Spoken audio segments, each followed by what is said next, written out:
जय हिंद दोस्तों, देखिए सैनिकों का साहस। मोदी जी को दिखाए काले झंडे, ओआरओपी एमएसपी की रख दी मांग। आखिर क्या?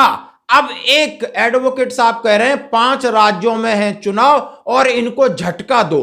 अब ये वोट की चोट पर बात करेंगे और उन साहस देखिए उन एक्सर्विसमैन का जो माननीय मोदी जी देश के प्रधानमंत्री की रैली में उन्होंने काले झंडे दिखाए, बैनर पोस्टर दिखाए कि मोदी जी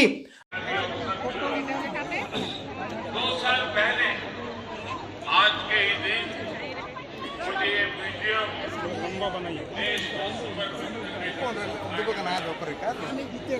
मैं सभी देशवासियों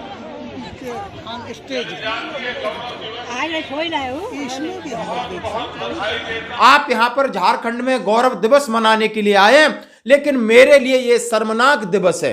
आपको यह सोचना चाहिए कि आप जहां सैनिकों का नाम लेकर राजनीति कर रहे हैं और सैनिक जंतर मंतर हो या और कहीं पिछले 9 महीने से सिर्फ आपसे बात करने के लिए आपके पीछे पीछे घूम रहे हैं और मैं आपका पीछा करता हुआ आपके सामने आया हूं।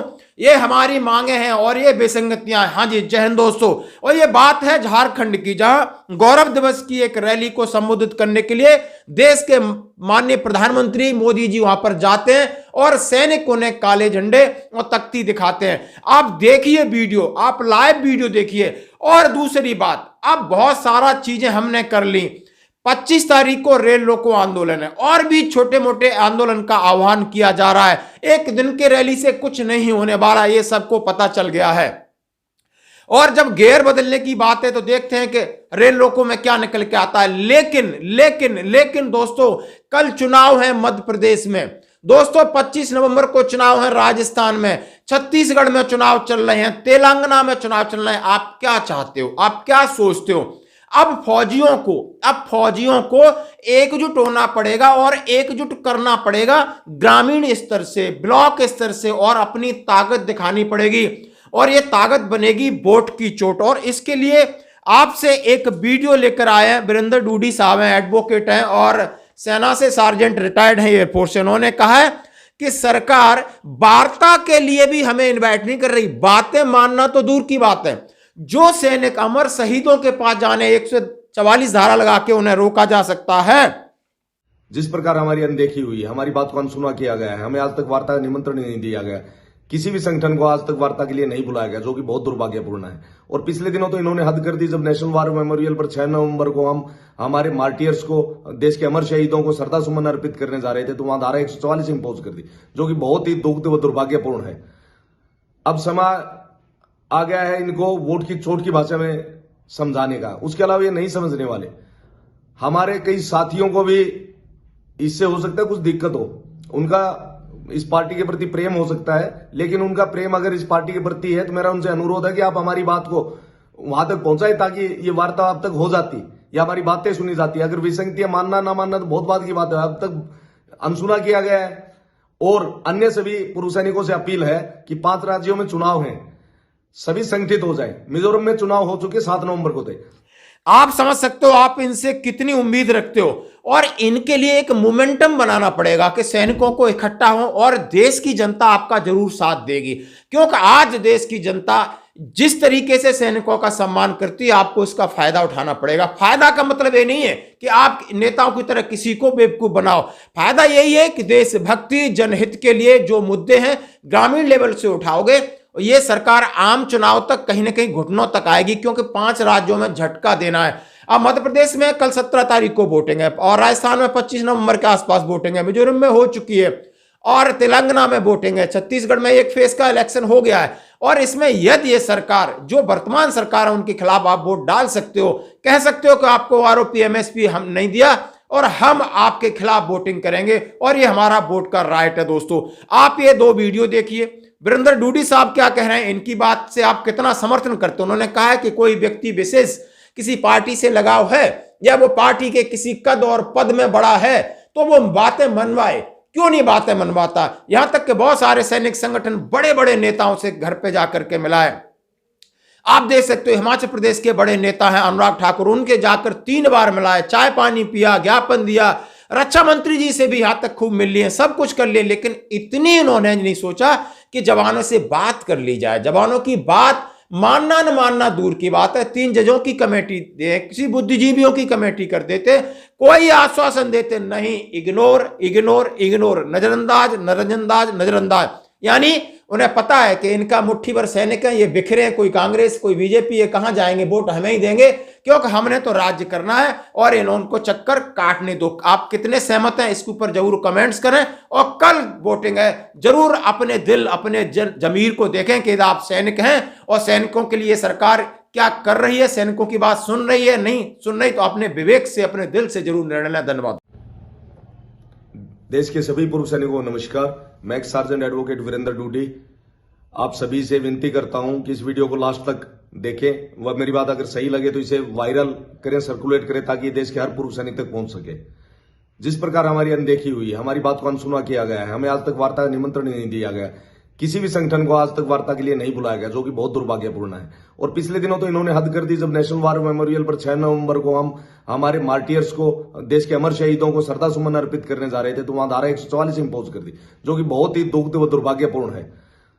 अब समय आ गया है इनको वोट की चोट की भाषा में समझाने का। उसके अलावा ये नहीं समझने वाले। हमारे कई साथियों को भी इससे हो सकता है कुछ दिक्कत हो, उनका इस पार्टी के प्रति प्रेम हो सकता है, लेकिन उनका प्रेम अगर इस पार्टी के प्रति है तो मेरा उनसे अनुरोध है कि आप हमारी बात को वहां तक पहुंचाए, ताकि ये वार्ता अब तक हो जाती या हमारी बातें सुनी जाती। अगर विसंगतियां मानना ना मानना तो बहुत बात की बात है, अब तक अनसुना किया गया है। और अन्य सभी पूर्व सैनिकों से अपील है कि 5 राज्यों में चुनाव है, सभी संगठित हो जाए। मिजोरम में चुनाव हो चुके 7 नवंबर को थे, छत्तीसगढ़ में 2 चरणों में चुनाव 7 नवंबर 17 नवंबर, मध्य प्रदेश में केवल 17 नवंबर, छत्तीसगढ़ में कुछ सीटों पर हो चुके हैं, कुछ पर अभी 17 नवंबर को होने, और उसके अलावा राजस्थान में 25 नवंबर को है, तेलंगाना में 30 नवंबर को है। तो इन राज्यों के पूर्व सैनिकों से अनुरोध है कि खुद संगठित हो, अपने परिवारों को संगठित करें, अपने मित्रों को संगठित करें, अपने गांवों को संगठित करें और इनके खिलाफ प्रचार प्रसार करें व इनके खिलाफ मतदान करें। 3 दिसंबर को रिजल्ट है, सही रिजल्ट दे दिया, आपने इनके खिलाफ मतदान कर दिया, इनके खिलाफ उतरा है। जिस दिन इनको ये पता चल गया देश का पूर्व सैनिक आपके से दूर जा चुका है, आपको वोट की चोट पहुंचाने लगा है, उस दिन ये आपकी बात सुनने भी लगेंगे और मानने पर विवश भी होंगे। नहीं तो पिछले 9 महीने से हम आंदोलनरत हैं। बड़े दुर्भाग्य की बात है कि देश का पूर्व सैनिक पिछले 9 महीने से आंदोलनरत है और ये सुन नहीं रहे। हमारे कई साथी इनकी प्रशंसा के पुल बांधे जा रहे हैं। मुझे समझ में नहीं आ रहा है कि उनको क्या स्वार्थ है। हमारी जब डिमांड सरकार से, सरकार फुलफिल कर सकती है, फुलफिल करना बात की बात है, मानना ना मानना बात की बात है, लेकिन वार्ता का निमंत्रण नहीं दिया। तो इसलिए सभी पूर्व सैनिकों से अनुरोध है, इन 4 राज्यों में पूर्व सैनिकों से विशेष तौर पर, कि संगठित हो, अपने परिवारों को संगठित करें, अपने मित्रों को संगठित करें, अपने गांवों को संगठित करें, अपने शहरों को संगठित करें और इनके खिलाफ मतदान करें, इनके खिलाफ प्रचार प्रसार करें। ये लोग हमें कांग्रेस के बताएंगे, ये लोग हमें आम आदमी पार्टी के बताएंगे, ये लोग हमें टीआरएस के बताएंगे, ये लोग हमें एमएनएफ के बताएंगे, ये लोग हो सकता है हमें किसी और पार्टी के बताएं, बताने देंगे, हमें कुछ भी कहें, इनकी बातों पर ना जाए। और जिस प्रकार हमारे हितों की अनदेखी हुई है, जिस प्रकार अब तक इन्होंने हमें वार्ता का निमंत्रण नहीं दिया, किसी भी संगठन को वार्ता का निमंत्रण नहीं दिया, तो आप सभी से अनुरोध है कि एकजुट हो और इन्हें अपनी शक्ति का आभास कराएं और उनको यह भी आभास करा दे कि देश का पूर्व सैनिक जो ज्यादातर आप लोगों के साथ जुड़ा था, आप लोगों से बहुत दूर जा चुका है, इनके खिलाफ मतदान करें और इनके खिलाफ प्रचार प्रसार करें। और 3 दिसंबर को रिजल्ट इनकी सत्ता की चूल्हे हिला देगा और आपकी बात ये मानने पर विवश होंगे। विवश करना हमें बहुत हो गया, आराम से मांगते हुए, बहुत अनुरोध हो गए, बहुत विनती हो गई, बहुत ज्ञापन दे दिए, बहुत अन्य कार्य कर ली, रैलियां कर ली, लेकिन अब अपने आसपास के लोगों को समझाएं कि भाई हमारी जायज मांगे थी, अब तक सुनी क्यों नहीं गई, अब तक उनकी अनदेखी क्यों हुई। इनके खिलाफ मतदान करें, केवल यही रास्ता है, इनके खिलाफ प्रचार प्रसार करें। धन्यवाद। जय हिंद, जय भारत। 2 साल पहले आज के ही दिन मुझे ये वीडियो देश को समर्पित करने मैं सभी देशवासियों जनजातीय गौरव दिवस बहुत बधाई देता हूँ, अपनी शुभकामनाएं देता हूँ और देश के सैकड़ों स्थानों पर इनके सभी वरिष्ठ जन आज झारखंड का स्थापना दिवस भी मना रहे हैं। अटल जी के प्रयास से ही इस राज्य का गठन करो। देश को विशेषकर झारखंड को अभी 50,000 करोड़ रुपए की अलग अलग योजनाओं का उपहार मिला है। जुमलेबाजी बंद करो मोदी जी, जुमलेबाजी बंद करो। इंफ्रास्ट्रक्चर और कनेक्टिविटी जंतर मंतर पर धरने पर बैठे सैनिकों की सुधि लो, किया गया है। जंतर मंतर पर बैठे सैनिकों की सुधि लो। झारखंड भी देश के 100%, 100% मोदी जी जुमला मत फेंको, राज्य बन जमीनी गया है। काम करो।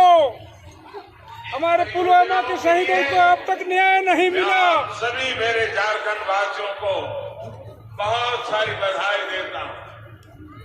मेरे परिवारजनों, जनजातीय गौरव और संघर्ष के प्रति भगवान बिरसा मुंडा की भारतीय सेना जिंदाबाद, जिंदाबाद जिंदाबाद भारतीय सेना जिंदाबाद, जिंदाबाद जिंदाबाद भारतीय सेना जिंदाबाद। जिंदाबाद जिंदाबाद वंचित समुदाय तक सरकार स्वयं पहुंच रही जनकल्याण के ऐसे समावेशी प्रयास को बहुत ही सराहनीय है।